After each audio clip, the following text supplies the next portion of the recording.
प्रिय भक्तजनों, आज हम आपको श्रीमद् भागवत महापुराण के द्वितीय स्कंद के 9वें अध्याय की कथा सुनाएंगे, जिसमें कि ब्रह्मा जी का भगवत धाम दर्शन और भगवान के द्वारा उन्हें चतुर्श्लोकी भागवत का उपदेश, यह कथा का वर्णन सुनाएंगे। तो सभी भक्तजन हमारी श्रीमद् भागवत महापुराण की इस कथा का बड़े श्रद्धा भाव से श्रवण करें, क्योंकि श्रीमद् भागवत महापुराण की कथा श्रवण करने से हमारे सभी पाप दूर हो जाते हैं और हमें मोक्ष की प्राप्ति होती है। तो आइए भक्तों, हम अपनी कथा को प्रारंभ करते हैं। श्री सुखदेव जी ने कहा, परीक्षित, जैसे स्वप्न में देखे जाने वाले पदार्थों के साथ उसे देखने वाले का कोई संबंध नहीं होता, वैसे ही देहादि से अतीत अनुभव स्वरूप आत्मा का माया के बिना दृश्य पदार्थों के साथ कोई संबंध नहीं हो सकता। विविध रूप वाली माया के कारण वह विविध रूप वाला प्रतीत होता है, और जब उसके गुणों में रम जाता है तब यह मैं हूं, यह मेरा है, इस प्रकार मानने लगता है। किंतु जब यह गुणों का क्षुब्ध करने वाला काल और मोह उत्पन्न करने वाली माया, इन दोनों से परे अपने अनंत स्वरूप में मोह रहित होकर रमण करने लगता है, आत्माराम हो जाता है, तब यह मैं मेरा का भाव छोड़कर पूर्ण उदासीन गुणातीत हो जाता है। ब्रह्मा जी की निष्कपट तपस्या से प्रसन्न होकर भगवान ने उन्हें अपने रूप का दर्शन कराया और आत्म तत्व के ज्ञान के लिए उन्हें परम सत्य परमार्थ वस्तु का उपदेश किया। वही बात मैं तुम्हें सुनाता हूं। तीनों लोकों के परम गुरु आदिदेव ब्रह्मा जी अपने जन्म स्थान कमल पर बैठकर सृष्टि करने की इच्छा से विचार करने लगे, परंतु जिस ज्ञान दृष्टि सृष्टि का निर्माण हो सकता था और जो सृष्टि व्यापार के लिए वांछनीय है, वह दृष्टि उन्हें प्राप्त नहीं हुई। एक दिन वे यही चिंता कर रहे थे कि प्रलय के समुद्र में उन्होंने व्यंजनों के 16वें एवं 21वें अक्षर ता तथा पा को तप करो इस प्रकार 2 बार सुना। परीक्षित, महात्मा लोग इस तप को ही त्यागियों का धन मानते हैं। यह सुनकर ब्रह्मा जी ने वक्ता को देखने की इच्छा से चारों ओर देखा, परंतु वहां दूसरा कोई दिखाई न पड़ा। वे अपने कमल पर बैठ गए और मुझे तप करने की प्रत्यक्ष आज्ञा मिली है, ऐसा निश्चय कर और उसी में अपना हित समझकर उन्होंने अपने मन को तपस्या में लगा दिया। ब्रह्मा जी तपस्वियों में सबसे बड़े तपस्वी हैं, उनका नाम अमोघ है। उन्होंने उस समय एक सहस्त्र दिव्य वर्ष पर्यंत एकाग्र चित्त से अपने प्राण, मन, कर्मेंद्रिय और ज्ञानेंद्रियों को वश में करके ऐसी तपस्या की जिससे वे समस्त लोकों को प्रकाशित करने में समर्थ हो सके। उनकी तपस्या से प्रसन्न होकर भगवान ने उन्हें अपना वह लोक दिखाया जो सबसे श्रेष्ठ है और जिससे परे कोई दूसरा लोक नहीं है। उस लोक में किसी भी प्रकार के क्लेश, मोह और भय नहीं है। जिन्हें कभी एक बार भी उसके दर्शन का सौभाग्य प्राप्त हुआ है, वे देवता बार बार उसकी स्तुति करते रहते हैं। वहां रजोगुण, तमोगुण और इनसे मिला हुआ सत्वगुण भी नहीं है। वहां न काल की दाल गलती है और न माया की कदम रख सकती है। फिर माया के बाल बच्चे तो जा ही कैसे सकते हैं। वह भगवान के ही पार्षद निवास करते हैं, जिनका पूजन देवता और दैत्य दोनों करते हैं। उनका उज्जवल आभा से युक्त श्याम शरीर, सतदल कमल के समान कोमल नेत्र और पीले रंग के वस्त्र से शोभायान है। अंग अंग से राशि राशि सौंदर्य बिखरता रहता है। वे कोमलता की मूर्ति हैं। सभी के 4-4 भुजाएं हैं। वे स्वयं तो अत्यंत तेजस्वी हैं ही, मणि जड़ित स्वर्ण के प्रवाह में आभूषण भी धारण किए रहते हैं। उनकी छवि मूंगे, वैदुर्यमणि और कमल के उज्जवल तंतु के समान है। उनके कानों में कुंडल, मस्तक पर मुकुट और कंठ में मालाएं शोभायाम है। जिस प्रकार आकाश बिजली सहित बादलों से शोभायान होता है, वैसे ही वे लोग मनोहर कामनियों की कांति से युक्त महात्माओं के दिव्य तेजों में विमानों से स्थान स्थान पर सुशोभित होता रहता है। उस वैकुंठ लोक में लक्ष्मी जी सुंदर रूप धारण करके अपनी विविध विभूतियों के द्वारा भगवान के चरण कमलों की अनेकों प्रकार से सेवा करती रहती है। कभी कभी जब वे झूले पर बैठकर अपने प्रियतम भगवान की लीलाओं का गायन करने लगती हैं, तब उनके सौंदर्य और सुरभि से उन्मत्त होकर भौरे स्वयं उन लक्ष्मी जी का गुणगान करने लगते हैं। ब्रह्मा जी ने देखा कि उस दिव्य लोक में समस्त भक्तों के रक्षक लक्ष्मीपति, यज्ञपति एवं विश्वपति भगवान विराजमान है। सुनंद, नंद, प्रबल और अरहड़ आदि मुख्य मुख्य पार्षदगण उन प्रभु की सेवा कर रहे हैं। उनका मुख कमल प्रसाद मधुर मुस्कान से युक्त है। आंखों में लाल लाल डोरियां हैं, बड़ी मोहक और मधुर चितवन है। ऐसा जान पड़ता है कि अभी अभी अपने प्रेमी भक्त को अपना सर्वस्व दे देंगे।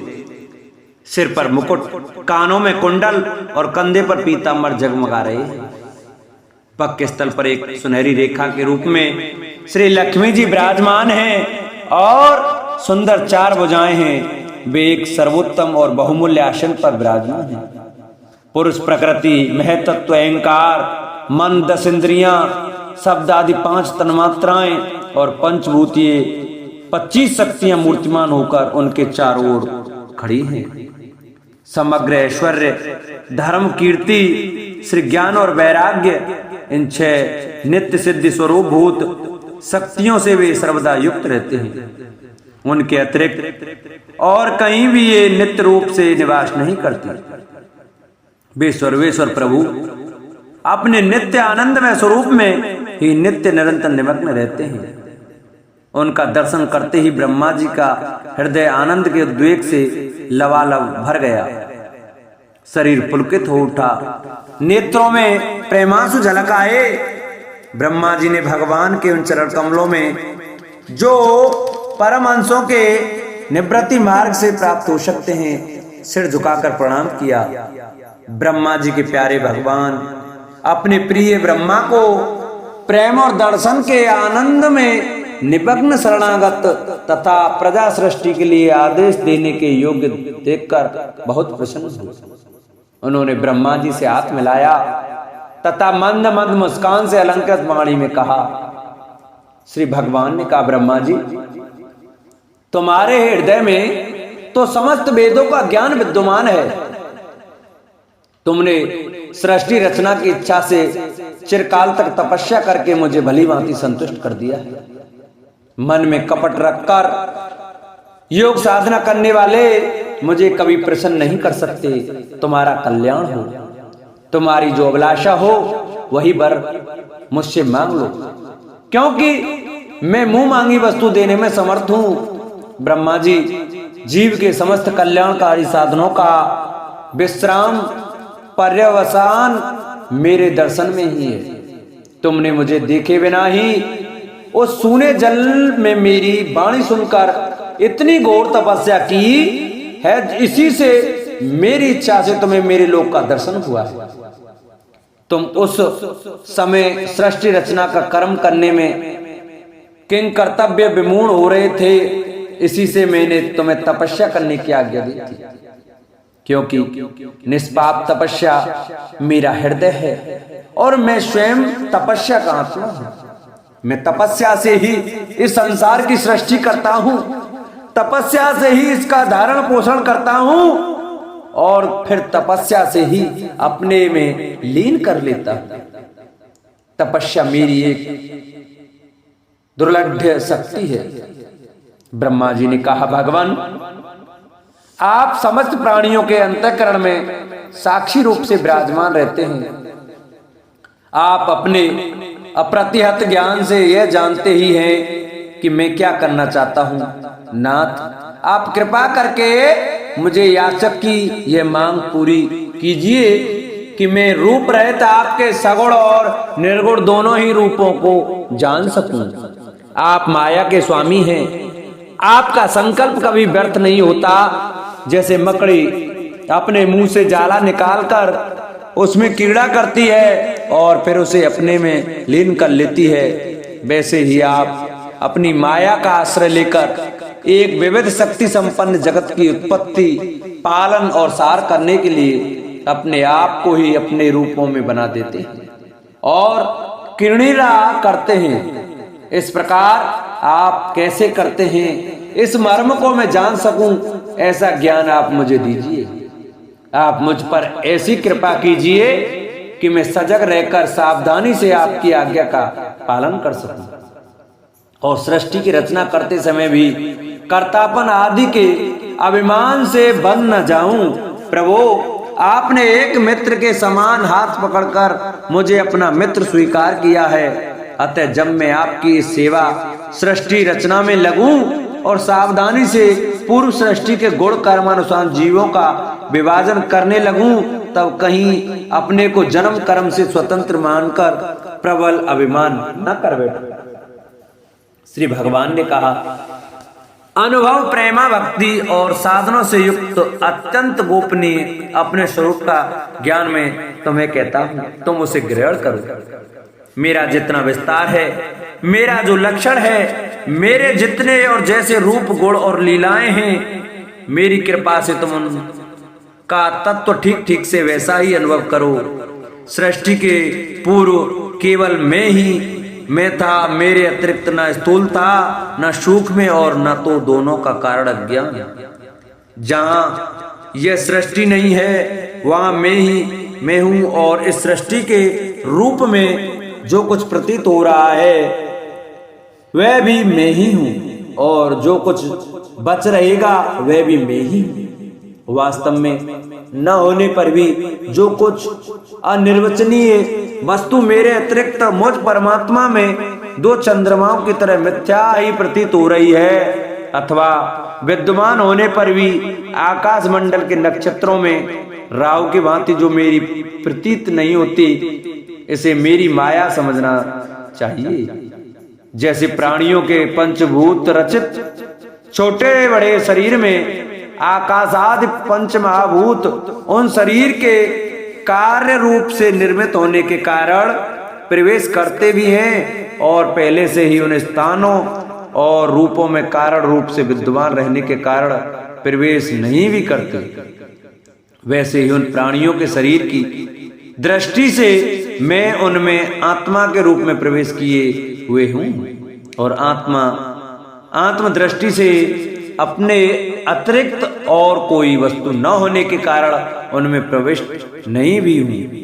ये ब्रह्म नहीं, ये ब्रह्मा नहीं, इस प्रकार निषेध की पद्धति से और ये ब्रह्म है, ये ब्रह्म है, इस अन्वय की पद्धति से यही सिद्ध होता है कि सर्वातीत एवं सर्वस्वरूप भगवान ही सर्वदा और सर्वत्र स्थित है। वही वास्तविक तत्व है। जो आत्मा अथवा परमात्मा का तत्व जानना चाहते हैं उन्हें केवल इतना ही जानने की आवश्यकता है, ब्रह्मा जी, तुम अविचल समाधि के द्वारा मेरे इस सिद्धांत में पूर्ण निष्ठा कर लो। इससे तुम्हें कल्प कल्प में विविध प्रकार की सृष्टि रचना करते रहने पर भी कभी मोह नहीं होगा।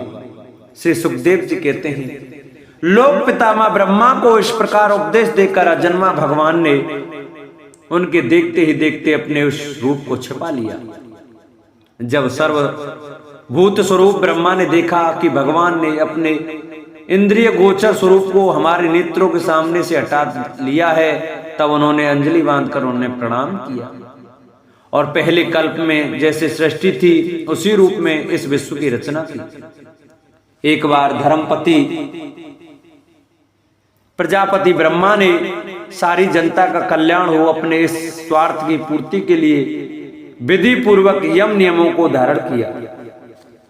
उस समय उनके पुत्रों में सबसे अधिक प्रिय भक्त परम भक्त देवर्षि नारद जी ने मायापति भगवान की माया का तत्व जानने की इच्छा से बड़े संयम, विनय और सौम्यता से अनुगत होकर उनकी सेवा की और उन्होंने सेवा से ब्रह्मा जी को बहुत ही संतुष्ट कर लिया। परीक्षित, जब देवर्षि नारद ने देखा कि मेरे लोक पितामह पिताजी मुझ पर प्रसन्न हैं, तब उन्होंने उनसे यही प्रश्न किया जो तुम मुझसे कह रहे हो। उनके प्रश्न से ब्रह्मा जी और भी प्रसन्न हुए। फिर उन्होंने ये 10 लक्षण वाला भागवत पुराण अपने पुत्र नारद को सुनाया, जिसका स्वयं भगवान ने उन्हें उपदेश किया था।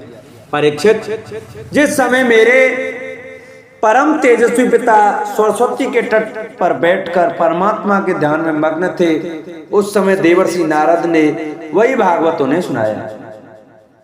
तुमने मुझसे जो प्रश्न किया है कि विराट पुरुष से इस जगत की उत्पत्ति कैसे हुई, तथा दूसरे भी जो बहुत से प्रश्न किए हैं, उन सब का उत्तर मैं उसी भागवत पुराण के रूप में देता हूं। बोलो भागवत भगवान की जय। आज के अध्याय की कथा को हम यहीं विश्राम देते हैं। उससे आगे की कथा हम कल के अध्याय में सुनाएंगे। तो सभी भक्तजन हमारी कथा को बड़े श्रद्धा भाव और प्रसन्न चित्त मन से सुने। जिन भक्तों ने हमारे चैनल को सब्सक्राइब नहीं किया, वो हमारे चैनल को सब्सक्राइब करें, वीडियो को लाइक करें और कमेंट में ओम नमो भगवती वासुदेवाय अवश्य लिखें। बोलो भागवत भगवान की जय।